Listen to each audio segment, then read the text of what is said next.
नमस्कार दोस्तों, स्वागत है एक बार फिर से आपका मेरे YouTube चैनल विदाउट म्यूजिक मंत्रा में। आज के इस वीडियो में जैसा कि आपने थंबनेल देख लिया होगा, बात करेंगे भगवान नारायण की, भगवान विष्णु की। यदि आप भगवान विष्णु से संबंधित ओम नमो भगवते वासुदेवाय इस मंत्र का जाप कर रहे हैं और आपको इस मंत्र का यदि जाप कर रहे हैं तो किन विशेष सावधानियों का ध्यान रखना है और क्या ऐसे चेंजेस आप इस मंत्र जाप के दौरान महसूस करेंगे, इसके विषय में आज के इस वीडियो में बात करेंगे। क्या सावधानियाँ विशेषता आपको रखनी है जिससे कि आपकी जो भौतिक इच्छाएं हैं उनकी भी पूर्ति हो सके और साथ में आपकी जो आध्यात्मिक उन्नति है वो भी निरंतर होती रहे। देखिए, बहुत से लोगों की ये जिज्ञासा भी होती है या ये मानकर चलते हैं कि जैसे ही हम मंत्र जाप शुरू करेंगे तो हमारी जितनी भी मूलभूत जो हमारी समस्त इच्छाएं हैं वो पूर्ण हो जाएंगी, जो हम चाहते हैं वो तुरंत हमें मिलना शुरू हो जाएगा। लेकिन यहाँ एक बात जो आपसे मैं कहना चाहता हूँ वो ये है कि देखिए, जैसे ही आप मंत्र जाप शुरू करते हैं तो आपकी सबसे पहले जो आपके जीवन में परिवर्तन आता है, कहीं ना कहीं वो आपके जो किए हुए पूर्व जन्म के हैं या इस जन्म में आपके जो पाप हैं उनको क्षीण किया जाता है। भगवान नारायण के द्वारा आपको जो भी कष्ट भविष्य में आने वाले होते हैं अपने पाप स्वरूप, उनको मिटाने के लिए भगवान नारायण की शक्ति आगे आती है। एकदम से आपके जीवन में जो भी समस्या चल रही होती है वो प्रबल हो जाती है, यानी कि बढ़ जाती है। लेकिन मंत्र जाप करने वाला जातक जो है ये समझ नहीं पाता। ऐसी सोच परीक्षा स्वरूप कहें या इस तरह से आ ही जाती है कि मैं ये मंत्र जाप नहीं करूँगा। ऐसा मैं देखिए इसलिए बोल रहा हूँ क्योंकि ऐसा ही कुछ अनुभव मेरे साथ भी हुआ था और इस चैनल पर मैं अपने जो अनुभव होते हैं वो भी आपके साथ साझा करने का प्रयास करता हूँ समय अंतराल पर। तो यूँ मानिए कि ऐसा लगता था उस दौरान कि जैसे टोटली मेरी जो लाइफ है वो चेंज हो गई है, 360 चेंज हो गई है। लेकिन आज के समय के साथ यदि मैं उन अनुभवों को जोड़कर देखता हूँ तो यही पाता हूँ कि भगवान नारायण की ये माया ही थी जो हमें खींचकर उसी राह पर ले जाती है जो हमारे लिए आज, ना सिर्फ आज बल्कि कल भी हमारे लिए सुखद हो और हमारा जो भविष्य जिसमें अच्छा है, सुखद है, आनंदित है, उसी तरफ भगवान नारायण हमें लेकर जाते हैं। भगवान तो बल्कि देखिए ये समझाते हैं कि प्रारब्धवश कहें या जाने अनजाने में आपसे जो गलतियां हुई हैं मैं उन्हें काटने का प्रयास कर रहा हूँ। जातक या साधक को तो सिर्फ आवश्यकता होती है दृढ़ संकल्प की और धैर्य की। लेकिन अक्सर लोगों के द्वारा क्या गलती की जाती है, आज के इस वीडियो में वन बाय वन पॉइंट्स के रूप में ये जानेंगे। ये गलती आप बिल्कुल भी यदि आप मंत्र साधना कर रहे हैं, चाहे आप अभी शुरू किया है आपने मंत्र साधना या कुछ वर्षों से आप कर रहे हैं, तब भी आपको इन गलतियों को नहीं दोहराना है। देखिए, सबसे पहली गलती जो साधारणतः व्यक्ति करता है, पहली बात का आपको जो ध्यान रखना है वो ये कि जब भी कोई व्यक्ति मंत्र जाप करता है तो निरंतर एक थॉट जरूर दिमाग में रहती है, मन में रहती है कि मेरे कार्य बनना शुरू होंगे। लेकिन जैसे जैसे समय बीतता है और 5, 10, 15, 20 या कुछ माह गुजरते हैं तो लोग इस मंत्र को गलत बोलना शुरू कर देते हैं कि ये मंत्र तो बेकार है। ऐसे व्यर्थ में सिद्ध जनों ने या पंडित लोगों ने इस मंत्र को बढ़ा चढ़ाकर बताया है, लेकिन इसमें कोई भी शक्ति नहीं है। इसलिए पहला ध्यान जो आपको रखना है वो ये कि मंत्र की किसी भी स्वरूप में आपको निंदा नहीं करनी है, क्योंकि भगवान नारायण की निंदा करने से और इस मंत्र की निंदा करने से जो आपको नुकसान हो रहा था या जो आपको कष्ट प्राप्त हुआ वो और भी बढ़ जाएगा, आपकी परीक्षा और भी बढ़ जाएगी। जितना जल्दी हो सके उस संघर्ष को आप सहर्ष स्वीकार करें। बोलने का मतलब है इन अदर वर्ड्स कि आपको टोटली सरेंडर करना है, क्योंकि ये आपके ही प्रारब्ध रूपी जो आपके सामने ये कष्ट आ रहे हैं, कहीं ना कहीं उसके लिए अपनी ही हमारी आत्मा या हमारा जो शरीर है कहीं ना कहीं उसके लिए जिम्मेवार होता है। तो ये जो परिवर्तन आपके जीवन में आ रहे हैं तो उसको सहर्ष आपको स्वीकार करना है कि मेरे जीवन के ही पाप आ रहे हैं, धीरे धीरे जीवन में परिवर्तन आना शुरू होगा अगर आपने ये स्वीकार किया। अदरवाइज देखिए, भगवान विष्णु बहुत सुंदर तरीके से, बहुत ही एकदम तसल्ली से परीक्षा लेते हैं और बहुत ज़बरदस्त परीक्षा लेते हैं। तो मंत्र पर से विश्वास या भरोसा किसी भी स्थिति में आपने उठने नहीं देना है। दूसरी बात का जो आपको ध्यान रखना है वो ये कि मंत्र जाप के दौरान किसी भी प्रकार का शो ऑफ यानी कि प्रदर्शन आपको बिल्कुल नहीं करना है। किसी भी संबंधित वस्तु हो, धन हो, ऐश्वर्य हो, व्यक्ति विशेष हो, आपका स्वयं का शरीर हो या किसी भी चीज़ का आपको प्रदर्शन करने की आवश्यकता इस पीरियड के दौरान नहीं है। स्पेशली देखिए, यदि आप इस पीरियड के दौरान, क्योंकि काफ़ी परीक्षाएं भी होती हैं, तो 7 से 12 साल के मध्य में मेल चाइल्ड बालकों से आप यदि कहीं मिलते हैं, या स्पेशली ब्राह्मण बच्चा, ब्राह्मण बालक हो, उसका भूलकर भी अपमान नहीं करना है। ब्राह्मण वृद्धा हों, उनका भूलकर अपमान नहीं करना है। ब्राह्मणों का विशेषता आपने इस पीरियड के दौरान, यदि आपका मंत्र जाप चल रहा है, तो उनका अपमान नहीं करना है। सीनियर सिटीजन जो हैं, उनका अपमान जाने में या अनजाने में भूलकर नहीं करना है। इनका अपमान करना इसलिए निषेध है क्योंकि देखिए, इनका अपमान यानी कि नारायण तत्व का अपमान माना जाता है। जब भी पूजा होती है, आप देखते हैं कि हवन अनुष्ठान पूजा पाठ होता है, तो क्यों कर इतनी इम्पोर्टेंस जो है दी जाती है? इसलिए दी जाती है क्योंकि वो जो इम्पोर्टेंस है उस व्यक्ति विशेष की ना होकर नारायण तत्व की होती है। ब्राह्मण देव का अपमान करने से सबसे पहले तो देखिए, आपकी जो चार्ट है, आपकी जो पर्सनलाइज हॉरोस्कोप है, कुंडली है, उसमें सबसे पहले राहु प्रभावित होते हैं। और एक बार जब राहु खराब होते हैं, तो राहु का प्रभाव जैसे ही खराब प्रभाव जो है वो बढ़ता है, तो साथ के साथ कुंडली में जो बृहस्पति हैं, गुरु ग्रह हैं, वो भी प्रभावित होते हैं। और देवगुरु जो हैं वो सत्यनारायण कहें या भगवान विष्णु के साथ एक परस्पर संबंध रखते हैं, डायरेक्टली कनेक्टेड हो जाते हैं। तो ब्राह्मण का अपमान किसी भी सूरत में आपको नहीं करना है। तीसरी सावधानी जो आपको रखनी है वो ये कि यदि आप जाप कर रहे हैं इस दौरान, चाहे आपके गली मोहल्ले की बात करें, आपके कोई नाथ रिश्तेदार हैं, या आप ऐसी कहीं गुजर रहे हैं और वहाँ से किसी ने आपको स्पेशली अनाज के लिए यानी कि अन्नदान आपसे मांगा है, तो किसी भी परिस्थिति में उसको इग्नोर नहीं करना है, बल्कि अन्नदान अवश्य करना है। इसी संबंधित काल के दौरान किसी ऐसे स्थान पर यदि आप जाते हैं जहाँ पर स्पेशली भंडारा चल रहा है, तो कुछ ना कुछ वहाँ पर डोनेट आपने ज़रूर करना है।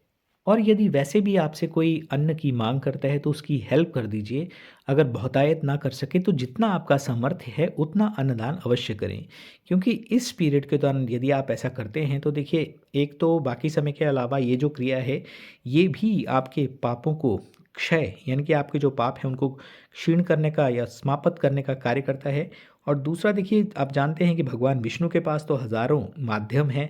आप देखेंगे कि उदाहरण स्वरूप यदि मान लीजिए आपने किसी को 5 रुपए का दान किया है, तो कुछ समय के अंतराल पर, हालाँकि उसकी एक्सपेक्टेशन आपने नहीं रखनी है, वही 5 रुपए आपके 50 रुपए यानी कि 10 गुना बढ़कर आते हैं।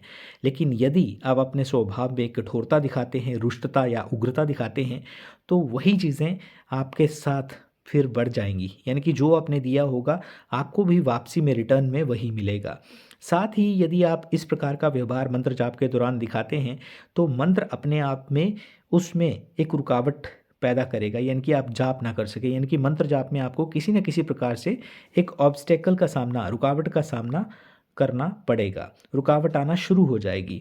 जैसे मान लीजिए किसी दूर के रिलेटिव की डेथ हो गई। स्थिति ऐसी है कि वो रिलेटिव ऐसे हैं कि वहाँ पर आपका जाना ज़रूरी है, और सूतक पातक जिसे बोलते हैं, तो वहाँ पर जाएँगे आप जैसे ही, तो वो भी आपका जो मंत्र जाप है वो अधूरा भी रह जाएगा, पूर्ण नहीं हो पाएगा। तो ऐसी स्थितियाँ अपने आप उत्पन्न हो जाती हैं।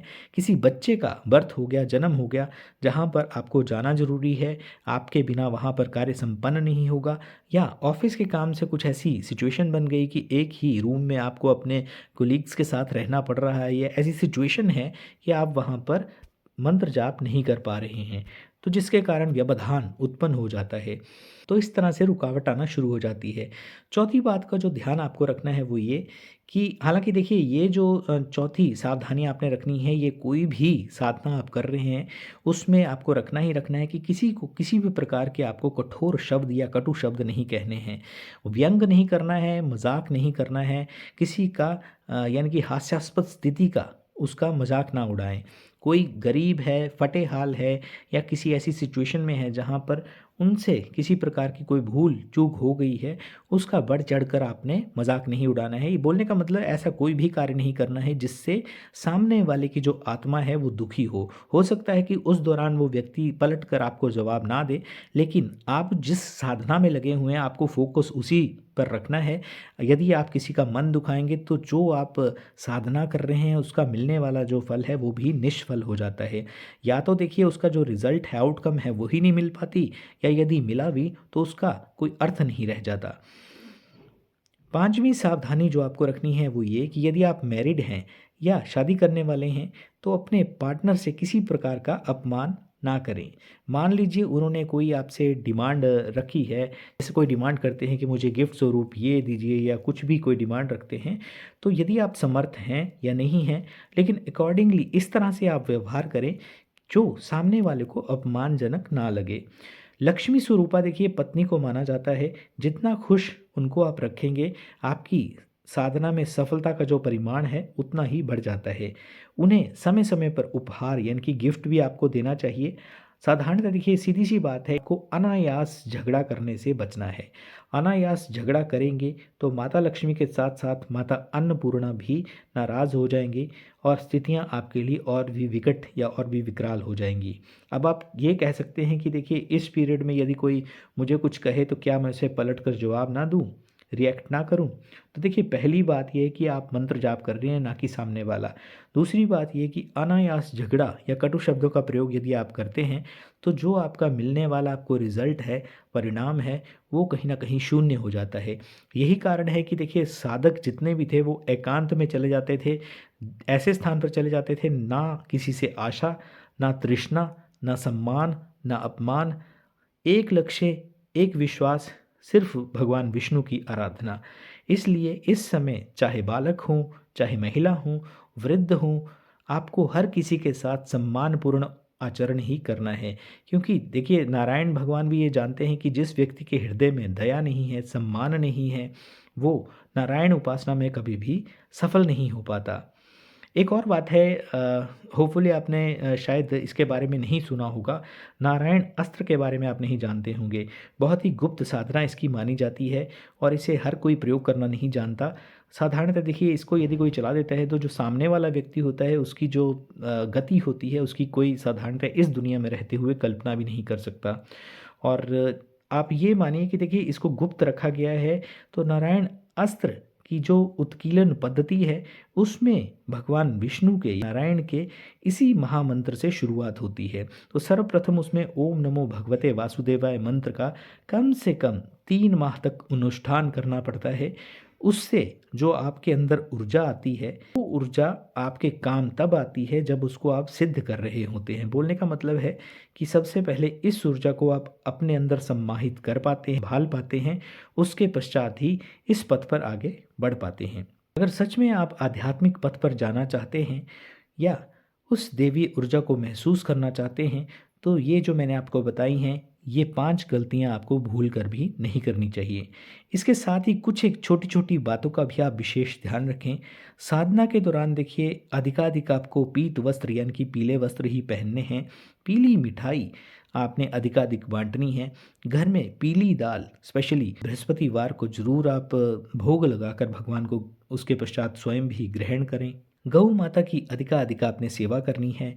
गौ माता का जो है वो हरी घास जो होती है वो भी आपको खिलानी है और साथ में रोटी पर गुड़ रखकर यदि आप खिलाते हैं तो भी आपके लिए बहुत शुभ है। ब्राह्मणों का अधिकाधिक सम्मान करें।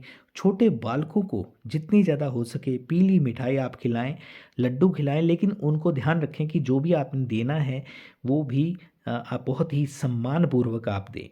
स्वयं के पार्टनर का या स्पेशली महिलाओं का जितना ज़्यादा हो सके सम्मान करना है। यदि आपके जैसे जीवन में कोई भी महिला हैं तो उन्हें ये एहसास ज़रूर दिलाएं कि आप उनके बिना अधूरे हैं। देखिए लक्ष्मी माता का आप अपमान करें और नारायण मंत्र का आप जाप करें तो ये सिद्ध कहाँ से होगा। अन्यथा आप 12 वर्ष कहें या जीवन पर्यंत भी यदि जाप करते रहेंगे तो वो रिज़ल्ट आपको मिल नहीं पाता यदि ये आपने सावधानियां नहीं रखी। क्योंकि यदि मैं आपके समक्ष इस वीडियो के माध्यम से कुछ कह रहा हूँ तो कहीं ना कहीं वो कुछ पर्सनल यानी कि अपने प्रत्यक्ष अनुभव होते हैं और कुछ जो हैं कुछ कंसर्न लोग भी साथ में होते हैं जिनके अनुभव के कारण ये मैं सब कुछ आपको इस वीडियो के माध्यम से बता रहा हूँ। तो इन्हें अपनाएं, सावधानी रखें और फिर इस मंत्र का निरंतर आप जाप करते रहें और लाभ भी ज़रूर लें। आज के इस वीडियो में बस इतना ही। वीडियो के अंत में कमेंट बॉक्स में ओम नमो भगवते वासुदेवाय या ओम नमो नारायणाय ये ज़रूर लिखें। इन्हीं शब्दों के साथ आज के वीडियो में बस इतना ही। वीडियो देखने के लिए एक बार फिर से आपका बहुत बहुत आभार, बहुत बहुत धन्यवाद।